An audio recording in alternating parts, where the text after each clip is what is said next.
sudah berkenan untuk hadir Pak di Investor Academy. Sebentar ini sekalian sama saya record juga ya. Oke, bentar ya. Oke, terima kasih sekali lagi mungkin ke Pak Bahtiar dan timnya PTPP udah berkenan hadir untuk ke IAI untuk sharing-sharing di sore hari ini. Ya, saya ingin ucapkan juga mohon maaf ya Pak, mungkin belum maksimal untuk pesertanya juga karena mungkin kebanyakan masih aktivitas ya Pak Bahtiar dan tim. Kita kebetulan tim sebenarnya tuh di IAI itu kurang lebih peserta alumni itu kurang lebih hampir sekitar 900 orang. Di grupnya sekitar 3.000 ya. Cuman kalau di YouTube sekitar 20.000. Cuman mungkin kebanyakan kalau malam sih suka rame ya. Tapi kalau di sore hari mungkin masih banyak yang aktivitas di luar gitu ya. Tapi nggak apa-apa, nanti kita juga akan tayangkan mungkin di YouTube, YouTube live kita ya. Biasanya penontonnya lebih banyak di sana gitu ya. Nah, sekali lagi mungkin perkenalkan nama saya Andre Lukito dan ini saya sebagai founder dari Investor Academy Indonesia. Iya, ini fokus ke pembelajaran saham secara fundamental. Jadi mungkin kita ucapkan terima kasih banyak nih PTPP berkenan hadir. Nah, bersama dengan saya ada Ibu Vimalasari. Ibu Vimalasari sebagai apa namanya tuh co-founder dan juga di branch manager Panindago Bandung ya. Untuk selanjutnya hostnya saya silakan ke Civi, silakan Ci. Oke, terima kasih Andre. Terima kasih tim dari PTPP, Bapak Bahtiar Effendi, juga Bu Nabila. Mungkin buat di awal saya bacakan dulu profil dari PTPP ya, Bapak Ibu semua. Seperti yang kita udah ketahuin, PTPP adalah salah satu dari BUMN karya yang bergerak di bidang infrastruktur, konstruksi, juga ada properti juga ya Pak. Nah, PTPP listing pada tanggal 9 Februari 2010 di harga 560. Nah, ini mungkin perkenalan dari PTPP. Saya bacakan profil singkat dari Bapak Bahtiar Effendi ya. Bapak Bahtiar Effendi selaku Senior Vice President Corporate Secretary dari PT PTPP. Di PTPP sudah 16 tahun menjabat sebagai dari Site Engineering, Project Manager, General Manager, dan menjabat sebagai Corporate Secretary sejak Juni 2022 ya Pak. Juga pendidikan Pak Bahtiar adalah di Institut Teknologi 10 November Surabaya, Universitas Prasetya Mulia, juga Queen's University Belfast ya Pak. Ini saya ambil dari LinkedIn ya Pak. Oke. Hmm. Sudah lama Nah, nggak diupdate LinkedIn. ini biar enggak biar langsung ke saya bacakan. Nah, mungkin untuk selanjutnya silakan dari tim PTPP untuk mulai Pak, silakan. Baik, terima kasih. Assalamualaikum warahmatullahi wabarakatuh. Selamat sore semuanya. Salam sejahtera. Pak Lukito dan Bu Vimalasari ya, betul ya? Ya. Baik, pertama terima kasih atas kesempatannya eh, dari IAI, mungkin PTPP diundang di acaranya IAI sehingga mungkin kita bisa memperkenalkan perusahaan atau juga bisa lebih menginfokan performance atau kondisi perusahaan pada saat ini ya di pertengahan tahun 2023 menjelang ke triwulan 3 ya tahun 2023 ya. Mungkin saya langsung ke presentasi kami ya. Kami sudah siapkan apa namanya paparan untuk pengenalan baik menginfokan kondisi perusahaan. Sebelumnya juga saya sapa ke apa namanya para investor yang sudah hadir di sore hari ini. Terima kasih atas kepercayaannya berinvestasi di PTPP maupun yang masih akan berinvestasi di PTPP. Kebetulan di beberapa pekan terakhir saham PTPP lumayan menanjak, jadi terima kasih atas kepercayaan dan apa namanya apresiasi para shareholder ini kepada PTPP sehingga posisi saham kita naik cukup signifikan di beberapa minggu ini. Baik, mungkin saya langsung ke presentasi saya. Waktunya berapa lama ya, Bu? Sekitar 30 sampai 40 menit, Pak. Oh gitu. Padahal saya siapkan 2 jam, jadi saya singkat-singkat aja. Mungkin bisa lebih cepat ya. Jadi kita nanti bisa banyak tanya jawab. Oke. Ya. Next. Oke, ini pengenalan saja. Kita di perusahaan kami tadi sudah disinggung salah satu BUMN di bidang konstruksi ya.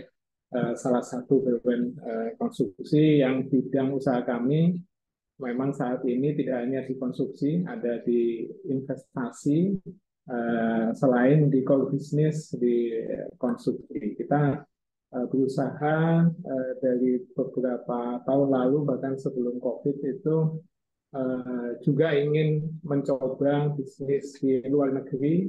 Ya, jadi ya, visi kita to be an excellent synergized sustainable construction investment company in Southeast Asia. Dan alhamdulillah sejak tahun 2023 ini kemarin kita bertanda tangan kontrak ya, di Filipina bersama dengan partner kita PT Adikarya untuk mengerjakan proyek railway di sana yang didanai oleh ADB. Jadi terwujudlah sebenarnya cita-cita kita untuk bisa bekerja di luar Indonesia, terutama di Southeast Asia sesuai dengan visi kita. Kemudian kita dari pertama tahun 1953 berdirinya kita sudah di main business di construction, terutama di bidang gedung. Ya, kita cukup banyak gedung-gedung yang kita bangun. Tapi selain itu kita juga mengerjakan cukup banyak proyek di sivil, terutama infrastruktur. Kemudian di bidang EPC. Selain itu di bidang konstruksi kita juga ada anak-anak usaha, terutama di bidang spesialisasi alat-alat konstruksi, kemudian plan, work juga ada. Selain itu di bidang investasi atau konsesi kita juga cukup banyak portofolio ada di infrastruktur, energi, dan properti. Next. Nah, ini komposisi pemegang saham kita, jadi 50%, 51% masih dipegang oleh pemerintah, ya, dan untuk publik itu 48,74%, dan sisanya ada karyawan dan treasury. Nah, di bawah ini adalah komposisi anak-anak usaha serta portofolio kita. Ada PP Properti itu 64,96, PP Presisi 76,99, ini anak usaha utama kita. Nah, ini adalah total jumlah portofolio investasi kita anak usaha. Jadi PTPP mempunyai 5 anak usaha utama yang cukup besar, yaitu properti, urban, presisi, PP Infra, dan energi. Selain itu juga ada beberapa di bidang toll road, kemudian hotel, kemudian di infrastruktur juga ada. Jadi total semuanya di angka 63. Nah, memang ini salah satu program kita atau strategi kita ingin mencoba memangkas beberapa bisnis investasi kita untuk mendivestasi, meningkatkan lagi performa yang ada di core bisnis kita, yaitu di konstruksi, supaya kita lebih fokus lagi. Sehingga kita ada beberapa yang sudah di-divest ya, terutama di jalan tol, karena memang cukup menguntungkan. Kemudian di tahun ini kita masih ada 1 dan rencananya cukup banyak juga di tahun ini, yaitu gedung SIP yang kita bekerja sama dengan BPJS. Itu kita sudah realisasikan di tahun ini. Okay, next. Ini adalah total highlight beberapa proyek kita. Jadi memang namanya PP, kepanjangannya pembangunan perumahan, tapi bangunnya nggak hanya perumahan, yaitu 1953 beberapa 70 tahun yang lalu, tapi sekarang kita sudah mengerjakan baik di building sendiri cukup banyak, kemudian di pekerjaan sipil, kemudian merambah ke EPC dan cukup besar ya. Di EPC sendiri kita cukup banyak power plant, kemudian natural gas, ada juga beberapa pengolahan, termasuk salah satunya yang baru saja kita selesaikan, pengolahan pabrik NPK di Aceh. Oke, next. Ini beberapa highlight proyek-proyek yang kita kerjakan yang cukup besar. Ini di bidang tol road. Jadi Semarang Demak ini selain kita menjadi kontraktor juga menjadi pemegang konsesi untuk jalan tol ini Semarang Demak Section 2. Kemudian kita juga menjadi salah satu kontraktor untuk yang Section 1B yang saat ini masih berjalan. Kemudian Pandaan Malang kita sudah di phase yang sebelumnya kita juga kerjakan. Kemudian masih ada Manado Bitung, Indrapura Kisaran kita.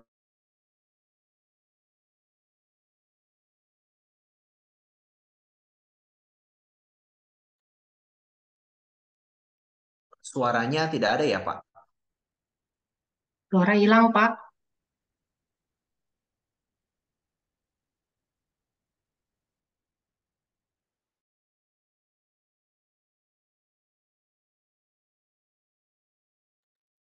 Tes Nge-freeze ya, koneksi, nge-freeze ya, bapaknya nge-freeze ya. koneksi kayaknya ya, kurang bagus ya. Uh-uh, uh-uh. Ah, oke. Oke, Halo, ya maaf keputus kayaknya. Oke, oh Pak, iya, lanjut. oke, Pak. Silakan Pak.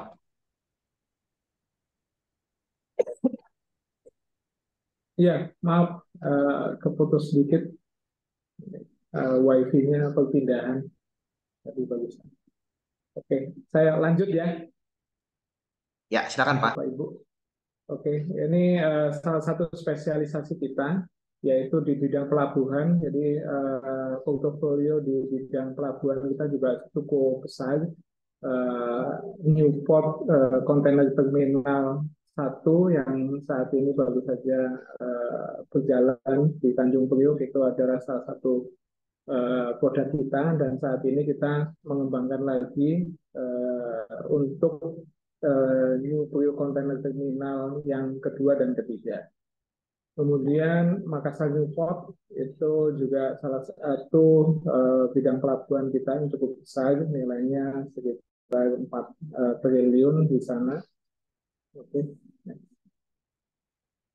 Kemudian di bidang bandara, yang hasil karya kita yang paling besar yaitu YIA, Yogyakarta International Airport. Ini kita bangun dari greenfield sampai dengan selesai dengan waktu kira-kira hanya 2 tahun. Ini menjadi salah satu muri juga pembangunan airport tercepat di Indonesia saat ini. Kemudian ada di Bali International Airport Samsudin, kemudian runway 3 di Soekarno-Hatta yang saat ini sedang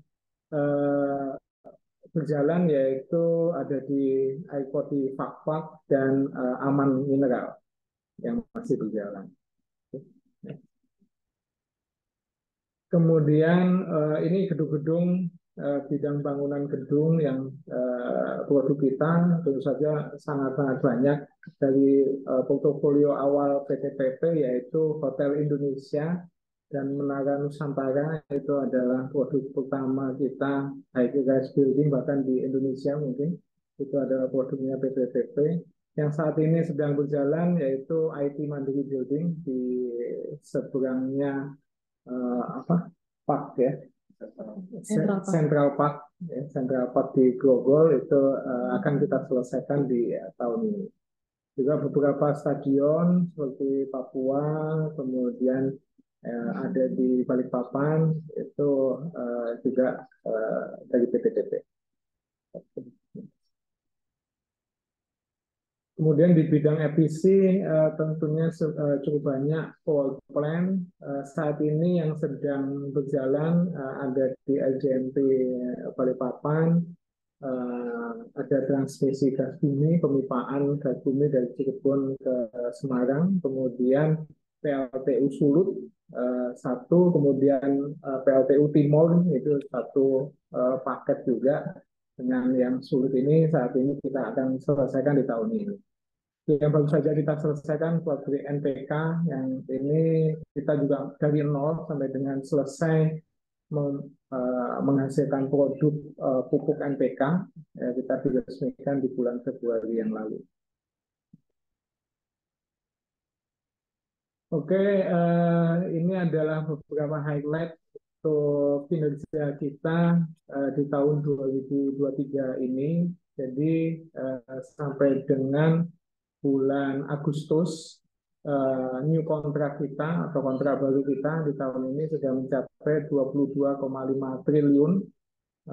Ini perkembangan yang cukup signifikan dibanding tahun lalu, yaitu naik 42,89%. Ini cukup signifikan dari tahun lalu. Kita proyeksikan tahun ini kita akan mencapai di angka sekitar 34,5 triliun. Kemudian di revenue kita tercapai sampai dengan Q2 itu 8 triliun. 8 triliun ini memang lebih sedikit dari tahun lalu, sekitar 10%, karena memang yang masuk di revenue ini adalah beberapa proyek yang reguler kita, tetapi proyek-proyek yang tahun ini kebetulan karakteristiknya kebanyakan kita berjoint venture dengan rekanan yang lain, sehingga di sisi revenue itu tidak bisa tercatat, sehingga itu akan langsung tercatat di keuntungan, ya, keuntungan di pendapatan lain-lain. Nah, inilah yang menyebabkan bahwa secara EAT kita masih tercapai, yaitu tumbuh 11% dari tahun lalu, karena ini disupport oleh proyek-proyek yang joint venture, ya, sehingga secara revenue tidak tercatat. Oke, itu kemudian ini aset, liability, dan equity mungkin bisa langsung dibaca saja. Next.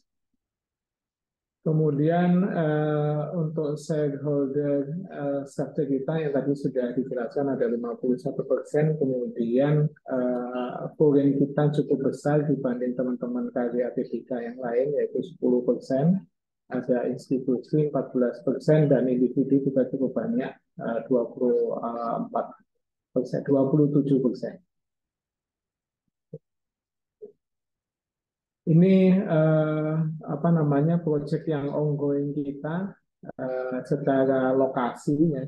Memang secara apa namanya kesebaran ini masih lebih banyak di Jawa. Kemudian Kalimantan nomor 2 karena adanya 10 proyek paket di IKN, sehingga di Kalimantan ini menjadi cukup banyak. Kemudian yang ketiga di Sulawesi, kemudian Bali, NTT. Dan memang yang di sisi timur ini masih agak terbatas.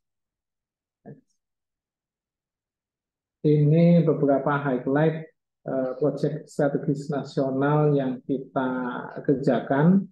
Memang kalau melihat apa namanya situasi pemerintahan, kebanyakan proyek strategis nasional akan selesai di tahun ini dan tahun depan.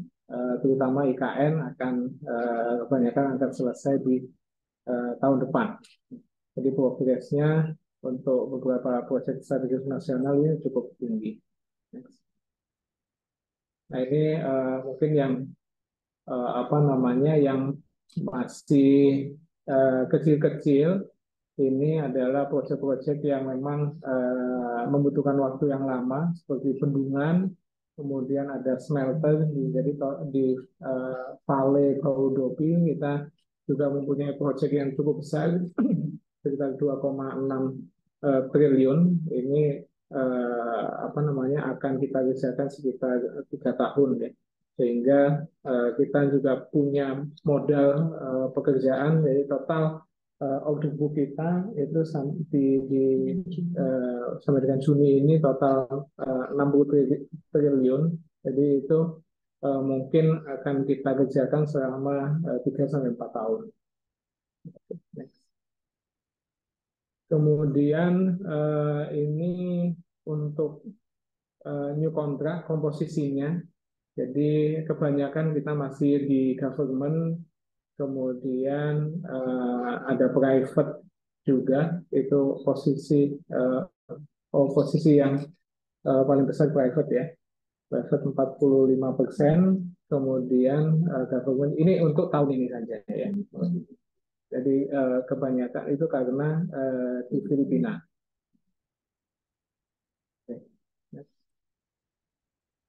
Kemudian ini berdasarkan bidangnya, jadi kebanyakan ini masih di bidang infrastruktur, jadi jalan dan jembatan 23%, dan building ini kebanyakan yang ada di IKN ya. Jadi itu masih mendominasi kita. Kemudian railway juga cukup besar karena ini sumbangsih dari proyek yang ada di Filipina. Kemudian pelabuhan juga ada cukup besar, 11%, juga ada bendungan karena proyek strategis nasional 13%. Nah, ini adalah new contract kita, highlight sampai dengan bulan Agustus untuk tahun ini saja. Jadi rincian kita mendapatkan 22,5 triliun.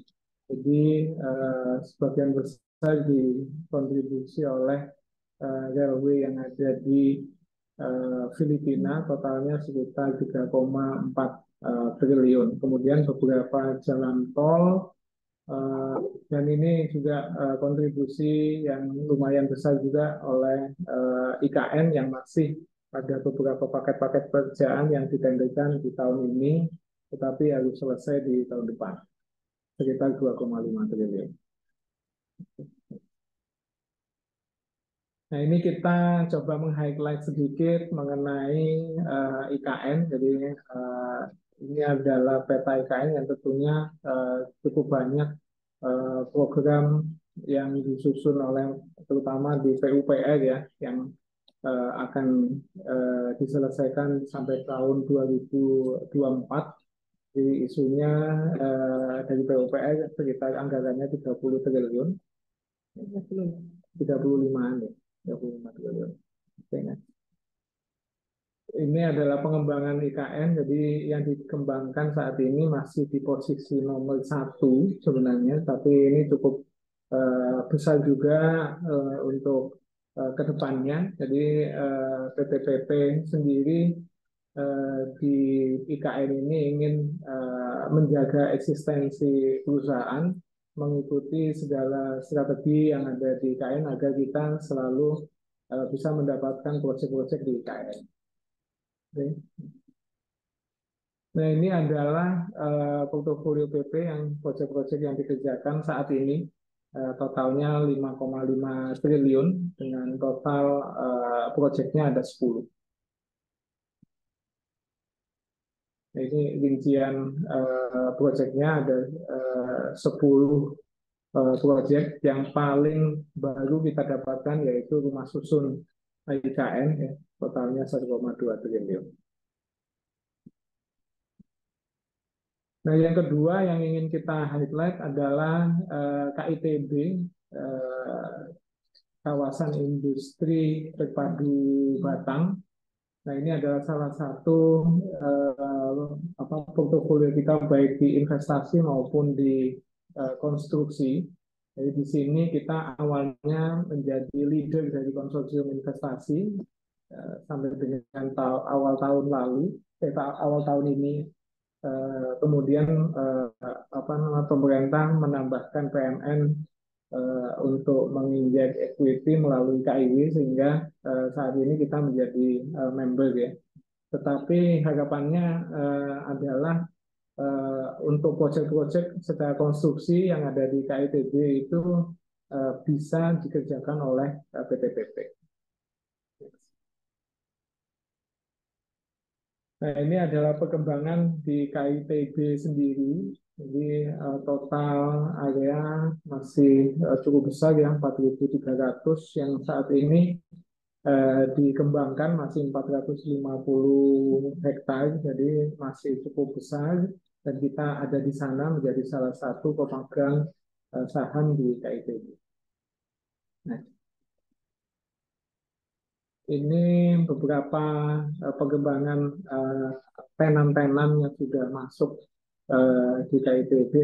Kemudian ini adalah infrastruktur yang sudah ada di KITB. Sebagian besar yang mengerjakan adalah PT PP, meskipun itu didanai oleh ada yang PUPR maupun dari private. Nah, ini adalah daftar tenan yang ada di KITB yang sudah masuk. Jadi PT PP saat ini mengerjakan di KCC Glass, kemudian ada WWPP, kemudian yang sudah selesai ada beberapa infrastruktur seperti jalan, kemudian instalasi-instalasi dan pipa gas yang akan kita segera selesaikan. Oke.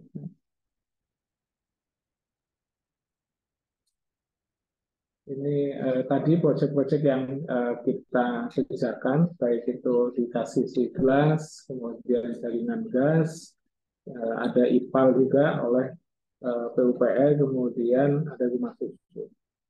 Oke. Nah, ini total kita sudah mengenerate sekitar 3,8 triliun kontrak yang sudah berjalan di KITB dan harapannya lebih banyak lagi yang kita kerjakan dan adanya eksistensi PP di KITB. Baik, mungkin itu yang bisa kita highlight secara garis besar di PT PP saat ini. Mungkin kalau ada yang masih belum jelas atau ada yang didiskusikan, tentunya kami persilahkan ya, bisa kami jawab. Oke, terima kasih banyak Pak Bahtiar buat pemaparannya ya. Mungkin kita langsung ke pertanyaan ya Pak. Silakan. Oke, silakan Andre. Mungkin kalau ada yang mau ditanyain langsung aja. Oke, thank you Civi. Ya, thank you Pak Bahtiar buat penyampainya Pak ya. Semoga nih PT PP melaju terus nih Pak. Ini yang teman-temannya nih Pak pada kesandung semua nih Pak. Beberapa teman-temannya juga ya. Gimana Iya, nih Pak PP sendiri Pak? Kira-kira nih ngelihatnya juga nih dengan teman-teman yang lain. teman-teman yang lain ya. Iya, ya memang isu BUMN karya ini cukup santer nih di tahun ini. Jadi memang tahun yang cukup challenging ya kita di tahun ini. Eh, Teman-teman seperti Wika Warsita kemarin ada beberapa isu dan ini juga menjadi salah satu ya berefek juga ke PP gitu, terutama kepercayaan dari lender ya, bank. Sebenarnya sih dari kami masih cukup optimis dengan kondisi kita. Ya, kita akui kondisi kita ada juga yang cukup menantang. Kalau di core bisnis kami cukup yakin untuk bisa berkinerja cukup baik sebenarnya. Cuman memang di investasi itu kita cukup ada tantangan ya, karena bisnis-bisnis yang kita generate sebelum COVID kemarin. Jadi awal bisnis investasi kebanyakan di tahun 2016 memang bisnis investasi itu kita tujukan juga untuk mendukung bisnis konstruksinya. Artinya kita berinvestasi baik itu di jalan tol, kemudian di sektor energi dan properti. Kita juga ingin mengenerate laba di konstruksinya.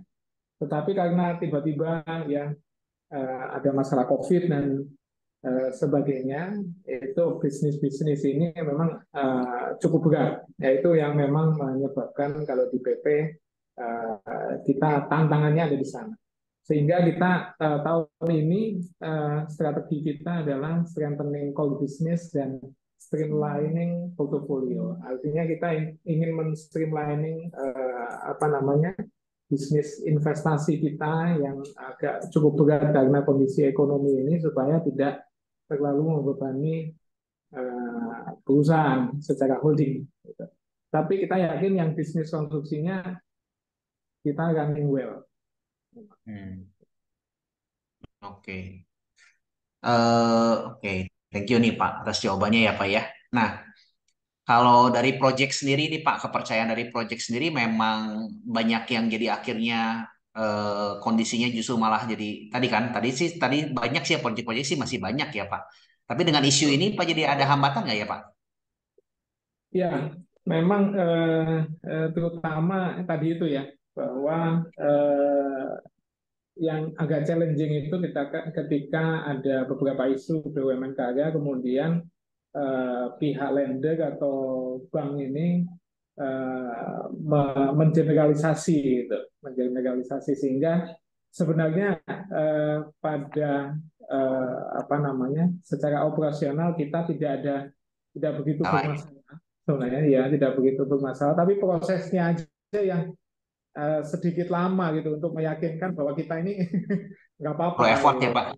Ya, perlu effort tambahan gitu, perlu waktu juga untuk meyakinkan. Itu sih yang agak challenging di kita, Pak. Oh, tapi kalau dari pihak itu kan dari pihak lendernya Pak ya, tapi yang dari yang pihak pemilik proyeknya ini sendiri nggak ada ini ya Pak, Oh, nggak ada kalau kendala pemilik ya Pak. proyek kita sebagian besar tidak ada masalah. Ya, tidak ada masalah karena tadi sesuai portofolio yang sedang berjalan, kebanyakan adalah proyek masih di pemerintah dan BUMN. Ya, di pemerintah dan BUMN pasti mereka tahu kondisi kita, terus dengan apa namanya model paymentnya yang kita pilih di antara proyek-proyek itu juga sebenarnya itu menjamin kelangsungan penyelesaian proyek-proyek itu sendiri. Gitu. Oke. Pak, ini terkait dengan pemerintah ya Pak. Kan ada waktu kemarin kalau nggak salah tuh sekitar awal September ini kan ada berita tentang suntikan tambahan modal ya Pak untuk BUMN terutama ya Pak dari Kemenke kan untuk anggaran tahun depan ya kalau nggak salah Pak. Itu untuk PT PP sendiri ada kebagian Pak atau seperti apa nih Pak kira-kira?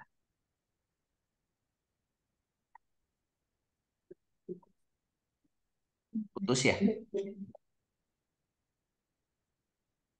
Ya, freeze lagi bapaknya ya. Hah, Nah, oke. udah Pak.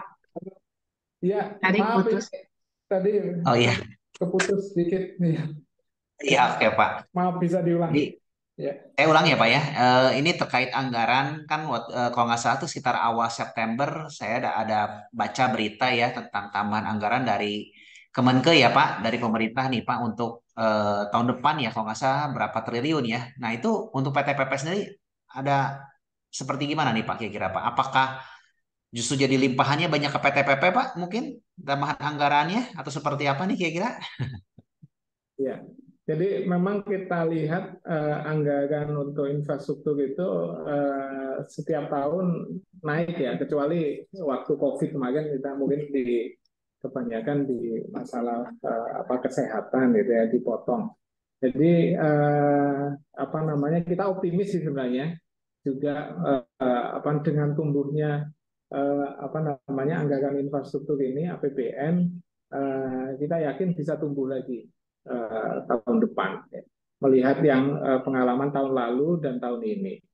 Tapi challenging-nya adalah yang perlu kita waspadai atau lebih detail nanti itu ada pergantian pemerintahan nih di apa namanya di tahun depan. Jadi sebenarnya kesulitan kita adalah sulit memprediksi proyek-proyek mana saja yang akan yang dikembangkan oleh pemerintah. Jadi mungkin itu yang mungkin akan lama, akan membutuhkan waktu. Biasanya kalau pemerintah yang sama itu ya mungkin sudah dari tahun ini kita sudah tahu proyek-proyek mana yang akan dikembangkan. Tapi dengan pergantian kebijakan, pergantian nanti mungkin ada pergantian menteri dan sebagainya. Mungkin kita harus wait and see ini proyeknya mana saja. Dan biasanya ketika kita memilih atau membidik proyek, kita sesuaikan dengan kapasitas dan apa namanya sumber daya kita. Dan sebagus apa proyek itu bisa memberikan ya, nilai tambah di kita ya sesuai dengan kompetensi sehingga kita bisa mengerjakan lebih bagus, lebih efektif, yaitu bisa mengenerate margin yang lebih bagus itu biasanya. Cuman di tahun ini challenging-nya adalah ya mungkin nanti tahun depan ada perubahan ini. Jadi kita ingin tahu juga harus lebih detail lagi proyek-proyek mana sebenarnya yang dibidik oleh Hati-hati ya Pak, mungkin ya. Pak, kalau biasanya dari pengalaman pilpres sebelumnya nih Pak, bisa di-sharing ke kita nggak nih Pak, kira-kira ada proyek yang tiba-tiba tuh berubah atau nggak dari yang awalnya sudah jadi proyek berjalan mungkin lagi berapa puluh persen belum sampai finish, tiba-tiba berubah, akibatnya nih apa nih buat PTPP nih Pak, kira-kira? Ada nggak kasus ya. seperti itu? Atau mungkin diselesaikan semua tuh, seperti yang tadi kan udah hampir mau selesai semua ya di tahun ini ya, di proyek-proyeknya Ya. ini Pak. Ya, kalau di pengalaman kami kayaknya apa namanya sepanjang yang saya tahu ya itu tidak ada proyek yang sudah intinya sudah dikontrakkan ke PP gitu ya, kemudian jadinya batal gitu. Itu apa namanya sepanjang yang saya kerjakan dan apa saya tahu itu jarang yang seperti itu. Yang ada kemungkinan kemarin karena COVID ya, karena kejadian force major itu ada pengurangan anggaran, kemudian penundaan budget di per tahunnya itu mungkin yang terjadi seperti itu. Tapi kalau membatalkan jarang terjadi. Makanya ini dengan pola-pola seperti itu pemerintah kan pasti ketika apa namanya menstart sebuah proyek kemudian apalagi sudah mengkontrakkan itu tidak bisa mundur lagi. Mungkin mereka akan lebih lama ini akan memulai proyeknya di tahun depan. Kecuali kalau sudah pemerintahannya sudah terbentuk ya. Mungkin di tahun depan kita prediksi Oke. perolehan kontrak baru itu mungkin ya bisa terjadinya di triwulan 3, triwulan 4 setelah semuanya settle. Hmm. Pak, kalau boleh dielaborasi, Pak, kira-kira biasanya kalau kontrak-kontrak dengan misalkan swasta atau dengan pemerintah nih, kita bicara tentang dengan pemerintah nih, Pak. Biasanya kontraknya tuh jenisnya seperti apa nih, Pak? Apakah untuk jenis kontraknya ini, Pak, kira-kira bisa di ini nggak, Pak? Ya, jadi kalau proyek pemerintah sudah pasti menggunakan apa dasar yaitu apa namanya Perpres pengadaan barang dan jasa khusus untuk pemerintah. Nah itu menjadi dasar untuk semua kementerian. Ya, pengadaan barang dan jasa oleh pemerintah itu sebuah standar. Tapi khusus untuk PUPR itu mempunyai standar kontrak tersendiri. Nah, tapi hal ini cukup bagus karena di PUPR itu standar kontraknya sudah hampir mendekati ke apa namanya kontrak fidik ya, kontrak fidik yang apa namanya yang secara fairness juga bagus antara klien dengan kontraktor itu menjaga balancing hak dan kewajibannya sudah sama. Jadi apa namanya di pemerintah seperti itu kebanyakan kontraknya. Jadi terbatasi dengan apa namanya Perpres untuk pengadaan barang dan jasa dan bahkan kalau di PUPR sudah punya standar kontrak sendiri. Oh, oke. Nah, itu biasanya nih Pak, saya terus terang saya kurang begitu paham nih Pak, kira-kira apakah dari termin pembayaran deh kita bicara Pak, kebanyakan tuh ngikutin proyeknya berapa persen selesai pembayaran atau biasanya tuh mereka terima beres dulu, bangunan beres baru dibayar kan nih Pak. Kalau kayak gitu biasanya seperti apa ya Pak? Ya, kalau pemerintah kebanyakan kita apa namanya monthly payment ya. Kalau melihat kontraknya, biasanya hanya ada dua kontrak biasanya kalau pemerintah, baik infrastruktur maupun gedung-gedung pemerintahan. Kalau design and build, mereka akan melakukan pembayaran secara milestone. Jadi secara milestone pada tahapan tertentu kita Hmm. mendapatkan pembayaran. Tapi milestone itu juga tidak terlalu lama jedanya biasanya. Nah itu yang memang kita harapkan gitu, kita harapkan dan Ada selalu tahapannya gitu ya Pak, target ya Pak, target tercapai betul. berapa persen bayarkan gitu ya Pak ya. Betul. Oke. Ya. Nah, samping itu juga ada uang muka ya. Nah, uang muka inilah yang Hmm. menjadi harapan kita untuk bisa mengenerate positif cash flow. Karena cash Hmm. flow kita kan cut off selama 1 tahun ya, selama 1 tahun. Jadi Hmm. proyek-proyek baru ketika kita mendapatkan kontrak baru yang harapannya kita mendapatkan positif cash flow di uang muka. Makanya itu kita kebanyakan pilih proyek pemerintah atau BUMN karena mereka selalu menerapkan itu. Hmm. Kalau dulu kalau nggak salah Pak, sampai kan ada beberapa tuh proyek-proyek yang kalau nggak salah ya Pak, seperti mungkin yang lain juga gitu ya. Saya nggak tahu kalau di PTPP di apa di saudaranya PTPP lah ada beberapa proyek tuh yang justru ditanggung langsung dulu sama konstruksinya ya Pak, sehingga kan aset tersebut jadi Ya, miliknya si konstruksi tadi kan. Nah itu ya, masih ada nggak nih Pak di PTPP saat ini Pak, ya ada. di Kita pemerintah kalau ada misalkan proyek ada ya? kita ada dua yang saat ini berjalan itu di gedung Dana Reksa. Itu kita sudah selesaikan ya di tahun lalu.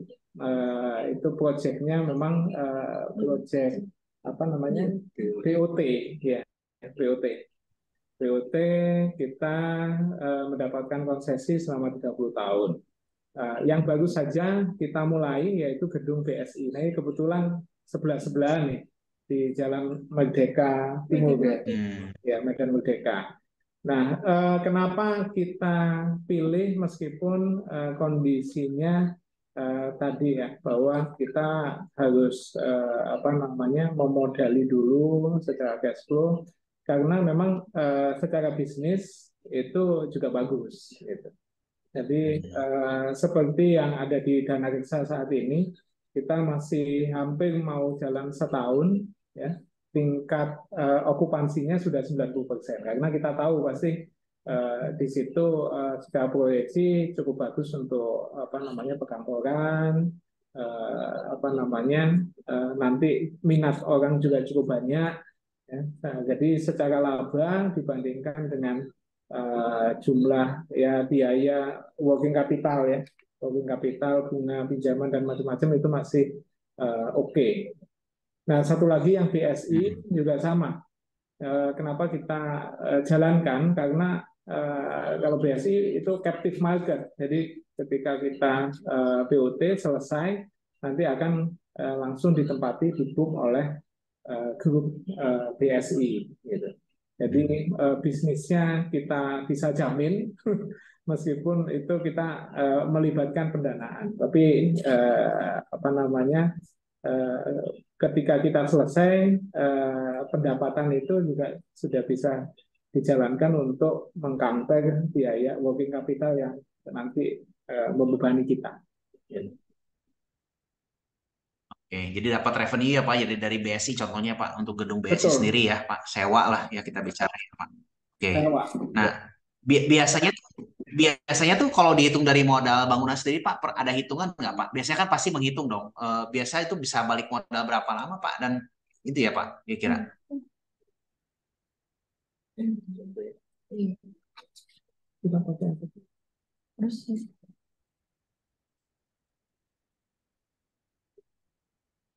Ya, oke.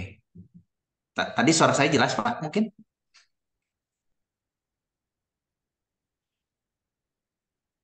Iya, iya. Sorry agak putus-putus lagi. Oh iya, oke. Iya. Itu bisa berapa lama balik modal tuh, Pak? Nah ini Contohnya sudah kayak mulai. gedung BSI itu. Heeh. Oh iya. Untuk BSI ya, berapa lama ya? Ya, Payback period. Nah ini coba saya contohnya cek. misalkan Kalau rata-rata. saya nggak hafal nih sama teman-teman bisnis kayak gitu. Oh iya, oke. Oke, oke, oke. Nggak apa-apa, Pak ya.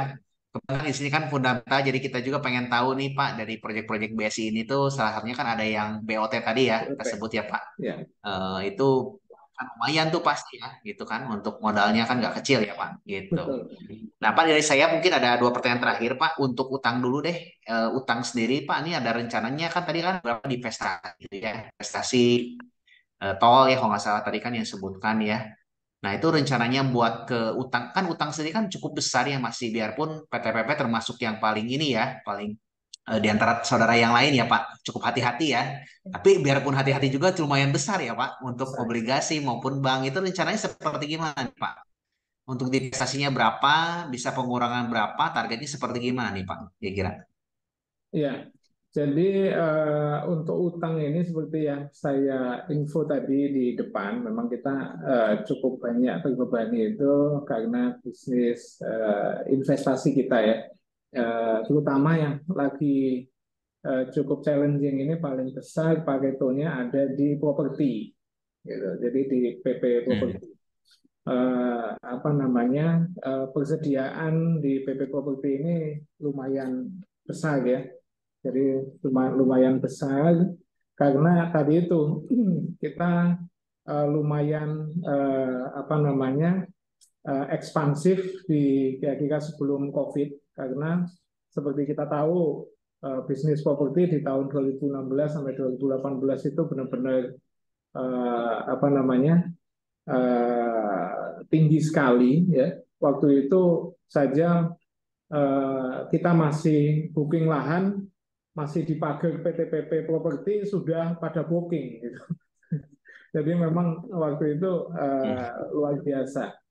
Nah, ketika kita sudah mulai jalan dan beberapa apa namanya portofolio kita pengadaan tanah, kemudian pembangunan terjadilah COVID sehingga cukup banyak ini apa namanya stok yang masih ada di kita. Nah, itulah yang menyebabkan salah satunya hutang kita juga masih ada di sana karena memang sebagian beberapa didanai oleh hutang. Nah, strateginya yaitu ya pasti kita mempercepat untuk baik itu penjualan unitnya di teman-teman PB Property maupun divestasi. Jadi divestasi kita di tahun ini kita targetkan di angka 1,4 triliun sebenarnya. Ya, cukup cukup besar. Yang sudah kejadian sekitar 130-an berapa itu karena itu salah satu gedung perkantoran juga ya. Nah, ini di 1,4 itu ada beberapa portofolio properti, kemudian energi kita yang ingin kita lepas untuk mengurangi beban bunga tadi. Dan ini nggak hanya tahun ini saja, mungkin ya dalam 2-3 tahun mendatang ini akan terus kita lakukan ya, untuk mengurangi apa namanya angka hutang kita. Oke, ya mudah-mudahan bisa segera terrealisasi ya Pak. Mungkin ya. Pertanyaan Betul. terakhir Pak, ini Pak kira-kira dari dengan keadaan komoditas sekarang yang naik lagi nih Pak, oil naik gitu ya, kan untuk bahan bakar mungkin energi kan cukup tinggi ya Pak. Ini efeknya gimana Pak dengan proyek yang sekarang berjalan? Mungkin ada harga yang sudah disepakati gitu ya. Nah itu apakah berimbas ke keuntungan PTPP nggak nih Pak ke depan Pak? Kira-kira. Ya. Ya, jadi memang ada itu ya apa namanya fluktuasi di harga BBM ya terutama. Nah ini memang kita sudah lakukan mitigasi. Jadi kalau proyek pemerintah kebanyakan itu ada pasal price adjustment atau eskalasi harga itu kita di situ apa namanya hampir tidak ada risiko berapapun naiknya BBM itu bisa dijustifikasi selama indeks yang ada di BPS juga ikut naik.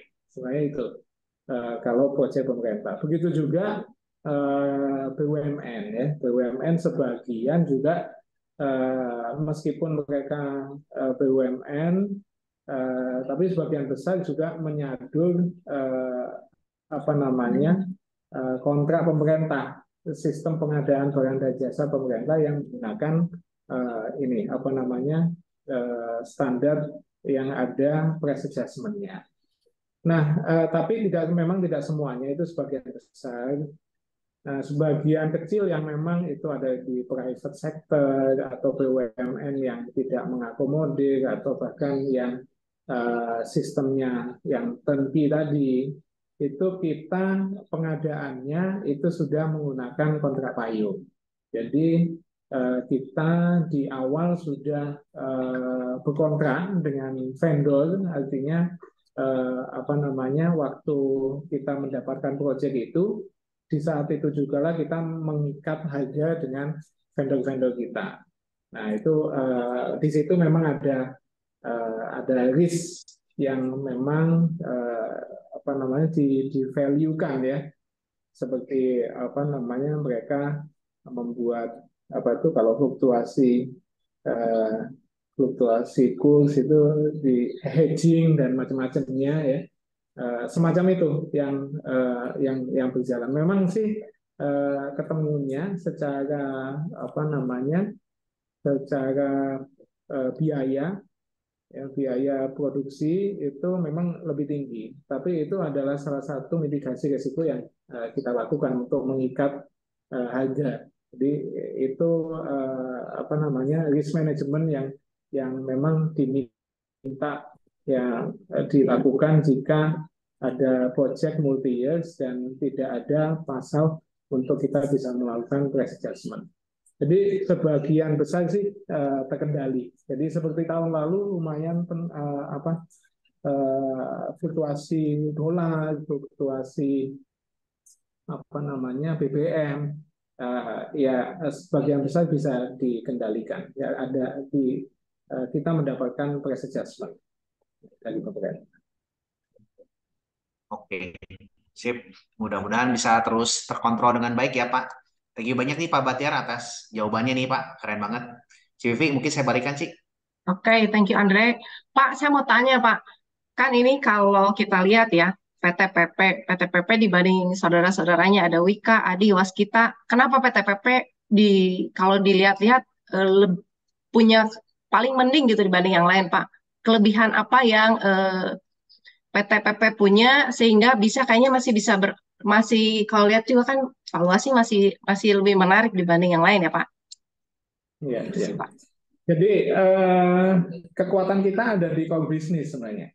Jadi kenapa kita masih bisa bertahan ini, karena kita masih bisa menjalankan bisnis konstruksi kita dengan konsisten dan itu masih selalu menghasilkan ya, menghasilkan margin yang bagus. Jadi kalau dilihat EBITDA kita memang masih di angka sekitar 2 triliunan ya, 2,3 triliun. Nah itu sebenarnya yang menopang. Nanti kalau dilihat memang kenapa kok labanya di 421 itu memang karena sekitar apa namanya cukup banyak beban di working capital yang sebenarnya ada di bisnis investasi. Nah, alhamdulillahnya kita itu bahwa apa namanya di bisnis konstruksi kita masih bisa eksis, bahkan bisa leading ya, kita merasa leading dengan teman-teman yang lain, lebih dipercaya karena ya semoga-moga kita bisa apa namanya berkualitas lebih baik dengan yang lain, lebih efisien, lebih profesional. Itu yang selalu kita tanamkan ke teman-teman yang ada di bisnis konstruksi, di core bisnis kita.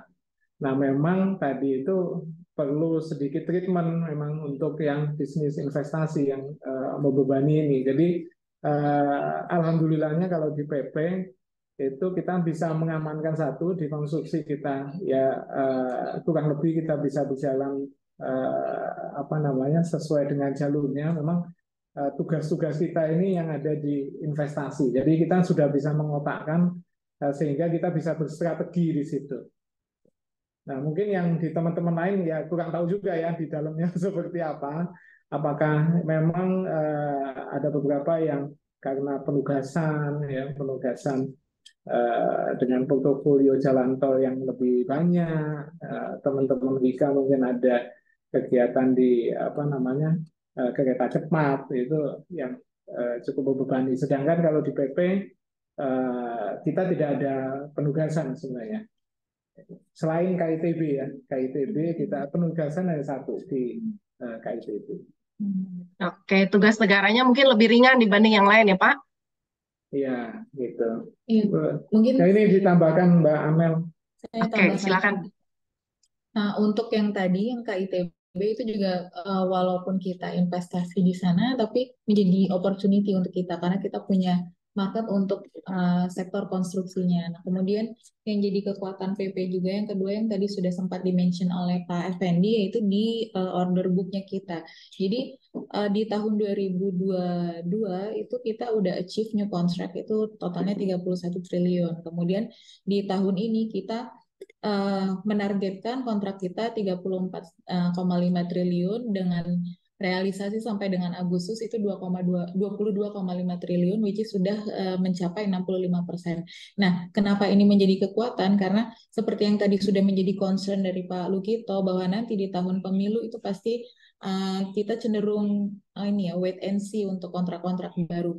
Nah, kami menjadikan ini sebagai strategi kami. Kita simpan revenue drivers kita dari new contract di tahun 2022 dan 2023 yang akan menjadi makanan kami karena beberapa kontrak itu mostly multi years. Pertama itu multi years which is selesainya setelah pemilu itu kita masih berprogres. Jadi untuk proyek-proyek misalnya seperti Kali Baru yang kami dapatkan di tahun lalu itu total kontraknya 3,9 triliun dan akan selesai di tahun 2025. Jadi lewat tahun pemilu. Kemudian ada juga Vale Bahodopi itu di sektor EPC itu nilai kontraknya 2,5 triliun juga sama selesainya multi years. Kemudian ada multi years juga itu Patimban yang kami sudah dapat beberapa paket. Yang ini paket ketiga yang kami dapatkan itu nilai kontraknya 823 miliar dan itu juga sama sifatnya multi years. Jadi satu lagi ada juga yang cukup besar itu tol Probowangi 1,9 triliun yang baru kami dapatkan di akhir 2022. Nah, dari semua proyek-proyek yang kami dapatkan di tahun 2022 dan 2023 tersebut kami harapkan dapat membantu menopang kami pada saat masa pemilu. Jadi walaupun ada masa pemilu, kami tetap bisa berprogres untuk pendapatan. Nah, kemudian untuk proyek-proyek IKN kami juga optimis karena saat ini posisinya kami sudah total 5,54 triliun dan ke depannya itu kan di tahun 2024 pemerintah itu menargetkan ada sekitar 35 triliun ya untuk IKN sendiri dari total APBN 422 triliun. Jadi kami tetap optimis nanti di tahun 2024 masih bisa tumbuh di sektor di sisi pendapatannya seperti itu.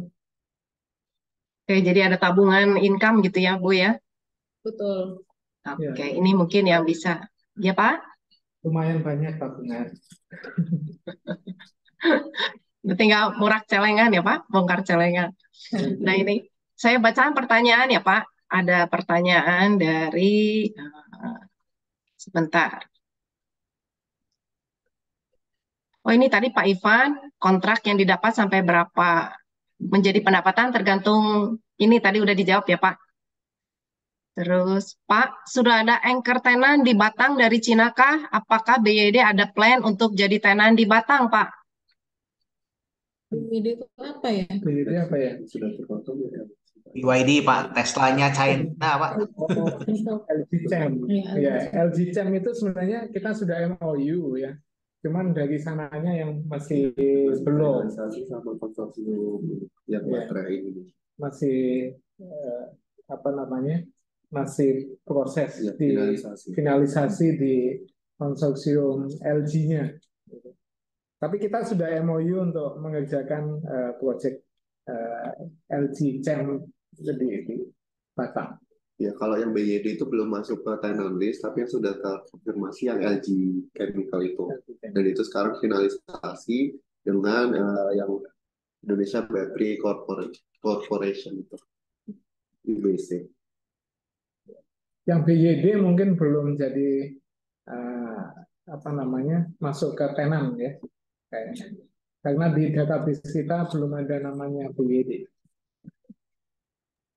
Oke, semoga menjawab ya Pak Den. Oke. Sel- Terus ini apa lagi Selanjutnya, nih?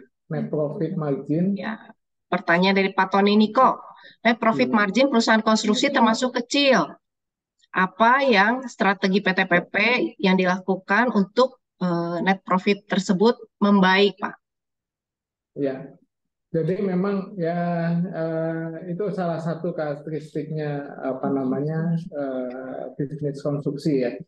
Karena memang kalau kita lihat bagaimana kalau dari sisi pemerintah dulu ya memberikan waktu mereka menghitung sebuah proyek kemudian memberikan keuntungan itu ya memang 10% gitu. 10% itu sudah termasuk pajak-pajak. Nah, termasuk di situ ada apa namanya PPh gitu ya. Nah, belum lagi kalau secara internal itu kita ada beban-beban kayak beban overhead, juga ada beban bunga tadi. Itu yang menyebabkan sebenarnya kecil.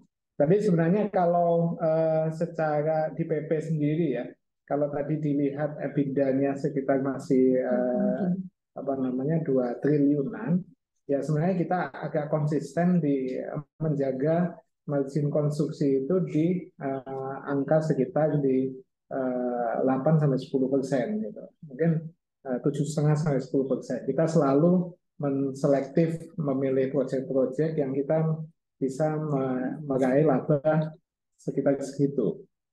Nah, tapi memang di bawahnya sampai di finalnya, di bottomnya agak lebih kecil lagi karena beban-beban apa namanya investasi kita di anak-anak usaha tadi. Nah, itu yang memang secara strategi tadi saya infokan kita memang mau streamlining supaya kita bisa mengoptimalkan laba kita kembali ya, tidak terkikis oleh beban bunga. Oke, semoga menjawab ya Pak Tony. Bapak Ibu mungkin ada yang mau ditanyakan lagi? Andre, ada yang mau ditanya lagi? Udah, oke. Nah, Pak, saya terakhir ya Pak. Kemarin ada rumor PKPU itu Pak. Nah, itu gimana? Udah beres belum? Akhirnya ditanya juga. Iya, dari tadi udah deg-degan ya. Itu kan lagi lari naik. Mendadak ada rumor itu turun lagi gitu Pak. Ya, pengen tahu aja atau pengen tahu banget? Ya, jadi mungkin saya cerita sedikit historinya. Jadi apa namanya CV Surya Mas itu adalah sebenarnya rekanan kita dari tahun ke tahun lah ya. Seperti itu. Kemudian ya cukup memang kasus ini mulai sudah cukup lama sekali ya. Mulai 2018 mereka mengajukan tuntutan dan apa namanya tentu saja enggak tiba-tiba langsung berproses hukum. Kita berusaha menyelesaikan ini di luar hukum sampai apa namanya akhir tahun lalu mereka memasukkan tuntutan PKPU di PN Jakarta, PN Niaga Jakarta Pusat, dan itu di domisili kita. Nah, apa namanya proses PKPU yang dari akhir tahun lalu itu cukup panjang, jadi mereka memasukkan, kemudian mau keputusan dicabut lagi. Itu di Jakarta. Ya. Kemudian sampai bulan Maret dimasukkan lagi mau putusan kemudian dicabut lagi. Nah, entah kenapa kalau PP pikirannya adalah pasti tidak berhasil sesuai dengan keinginan mereka. Nah, kita cukup kaget mereka mengajukan menuntut PKPU di Makassar, ya. Yang sebenarnya itu bukan domisilinya PTPP. yang kalau kita lihat secara undang-undang untuk PKPU harusnya diajukan di domisili yang tergugat, ya harusnya di Jakarta. Ya mungkin karena sudah 2 kali coba-coba nggak bisa, akhirnya ke Makassar. Nah, memang kita akui agak apa namanya, karena yakin itu tidak mempunyai landasan hukum yang yang kuat, gitu ya. Bahkan itu seharusnya menyalahi, gitu ya. Eh, kita sebenarnya kita juga ada kuasa hukum kita, lawyer kita di Makassar. Nah, tapi kaget sekali kita ketika itu dikabulkan, gitu. Dikabulkan. Sebenarnya seperti yang saya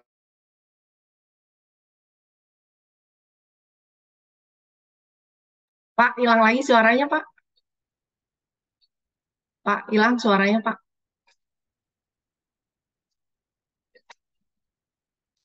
Pak, suaranya hilang. Di yang lain gimana? Hilang ada? Iya, hilang sih. Hilang ya? Putus kayaknya, Cik. Nge-freeze bapaknya.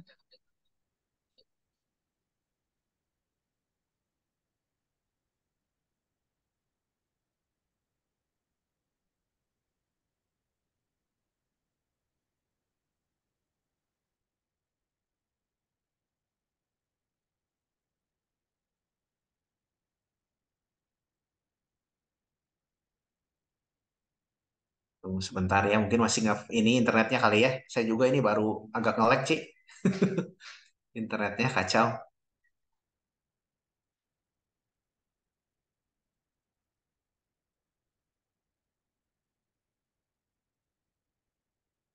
Nah, Udah, Pak. oke. keputus lagi. Ya, maaf keputus lagi. Iya, Pak. Itu memang Tadi internetnya satu-satu agak sedikit koneksi tidak Halo. kurang bagus ya. Ya, Pak. Ya, udah bagus, Pak. Tadi sampai mana ya, Pak ya? Saya ngomongnya. satu tidak sesuai dengan Kaget dikabulkan, Pak. Itunya, Pak. domisili. Apa? PKPU-nya gitu. Oh iya, kaget dikabulkan. Iya, iya, iya. Jadi kita di ya, jadi di putusan sidang yang akhir Agustus lalu itu cukup kaget kita ternyata dikabulkan gitu. Dikabulkan. Yaitu anomalinya adalah satu, secara domisili ya tidak di situ. Kemudian eh, tagihan ini sebenarnya bukan tagihan yang istilahnya sederhana ya, pokok gitu ya. Tagihannya ini nilainya 3,1, itu sebenarnya adalah tuntutan bunga atas keterlambatan pembayaran. Nah, itu memang yang sebenarnya itu perlu menjadi pembahasan tersendiri. Kalau memang terjadi dispute, itu harus dibawa ke pengadilan negeri, tidak boleh langsung diputuskan. Nah, yang ketiga, sebenarnya mereka sudah memindahkan kuasa penagihan kepada lendernya mereka, yaitu perbankan. Yang harusnya menagih harusnya pihak perbankan. Nah, ini yang cukup mengagetkan di kita. Nah, tapi di samping itu kita ada 2 hal yang kita lakukan. Pertama ya, kita menggunakan hak kita untuk melakukan banding dengan kasasi yang saat ini sedang berproses. Yang kedua juga kita menjalani PKPU ini sesuai dengan peraturan yang berlaku ya, karena dengan PKPU ada kurator atau pengurus yang ditunjuk oleh pengadilan. Kita sudah koordinasi dengan pengurus bahwa kita butuh persetujuan untuk tetap menjalankan PTPP ini seperti ya sedia kala, seperti sebelum PKPU. Karena satu, secara tagihan sebenarnya kecil ya, yang dipermasalahkan cuma 3,1 miliar gitu dibandingkan dengan kapasitas kita atau proyek-proyek kita yang triliunan ini ya sebenarnya tidak ada tidak terlalu signifikan gitu. Kemudian secara cash flow kan kita sudah buktikan bahwa ya PTPP mempunyai cash flow yang bagus ya. Kan ini sebenarnya agak jauh sih permasalahannya jika PKPU ini menuju pilot kan, hampir dikatakan bahwa ya terlalu jauh untuk kita melakukan menuju pilot. Gitu. Nah, kita tetap optimis bisa apa namanya bisa menyelesaikan ini ya. Tadi ada dua hal yang kita tempuh, baik itu banding dengan kasasi maupun ya kita menjalani proses PKPU ini sampai nanti ada proposal perdamaian dan sampai selesainya PKPU juga kita siap menjalani. Oke, terima kasih Pak. Semoga Bapak Ibu juga yang bertanya-tanya jawab ya. Kita update terus baca di koran nanti ya Pak perkembangannya. Semoga aman ya Pak. Iya. Iya. Ya, Mungkin moga-moga ya dalam 2-3 minggu mendatang ada berita iya. positif Amin. mengenai PKP. Oke, mungkin untuk hari ini cukup di sini dulu kali ya Pak. Mungkin kalau Andre ada yang mau disampaikan buat penutup? Oh, enggak sih. Thank you banyak nih Pak Effendi dan timnya Oke, PPP semua ya. Pak Terima kasih. Pak Terima kasih Bahtiar, mungkin ada yang mau sama-sama. disampaikan untuk buat penutup Pak. Closing statement Pak. Closing statement mungkin ya terima kasih banyak kepada IAI ya Pak Lukito, Bu Vimala atas kesempatannya jadi kita bisa diskusi. Saya juga bisa curhat kan jadinya. Tidak perlu press release, jadi semuanya sudah tahu apa namanya seluk-beluk perusahaan. Cukup lega juga kita bisa diskusi bareng semua yang ada di sini, baik investor sehingga ya harapannya bisa menambah kepercayaan kepada PTPP. Kalau mau berinvestasi di PTPP kita sangat berbahagia ya. Nah, terutama di saham kita lagi naik-naiknya nih. Jadi iklan juga silakan kalau mau beli sahamnya PTPP. Oke. Mungkin buat hari ini kita udahin dulu Pak. Terima kasih banyak Pak Bahtiar, Bapak dari tim PTPP, Bapak Ibu alumni juga yang udah berkenan hadir. Pak, kita ambil foto dulu sebentar ya Pak. Boleh. Ayo, kita foto bertiga dulu ya. Sebentar, saya ambil ya. Ayo. 1, 2, 3. Sebentar ya.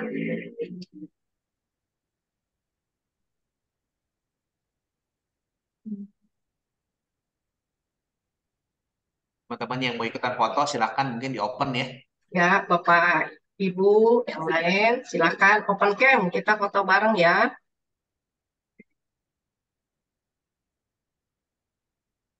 Kali ini agak sepi Pak, karena mungkin pada kerja ya. Biasa kita malam lebih ramai Pak.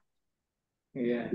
Ini malam ada rapat lagi soalnya. Iya Pak, nggak apa-apa. Nanti kita upload ke YouTube, izin ya Pak. Iya, siap. Iya, ini Bapak Ibu ada yang mau open cam lagi? Kalau nggak ada, saya ambil ya, sini ya. 1, 2, 3.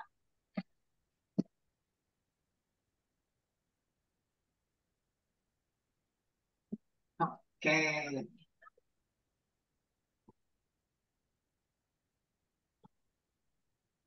Pak Effendi, thank you banyak ya. Dan tim PTPP Baik, semua, terima kasih Pak semoga Lukito. berjaya selalu.